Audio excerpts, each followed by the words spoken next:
Expose होना है उन्होंने। और मुझे इस खानदान ने कसम खाई है कि पाकिस्तान को आगे नहीं बढ़ने देना। पहले फुफियां जो है वो कम है, वालिद साहब कम है मुल्क में फसाद कराने के लिए, अब इनको भी लॉन्च कर दिया गया है। लेकिन ये गैर मौरूसी पार्टी है, ये बात आपको ज़हन में रखनी है बार बार।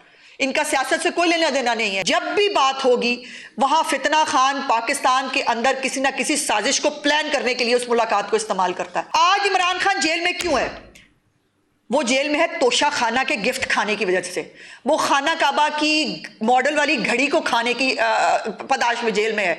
वो 180 मिलियन पाउंड्स को डिकारने की जो है, और उसकी इन रिटर्न 5-5 कैरेट के हीरे और तोहफे तहाइफ और ये तमाम चीजें जो है वो उस वजह से वो जेल में है। और अभी तो जो इनको आदत है पाकिस्तान के खिलाफ साजिशें करने की, वो जब ये हुकूमत में था IMF का प्रोग्राम खुद किया, फिर जब पता चला कि हुकूमत जा रही है डिफाई किया, जानबूझकर, पता था कि पाकिस्तान की इकॉनमी का बेड़ा गर्क कर चुका हूं,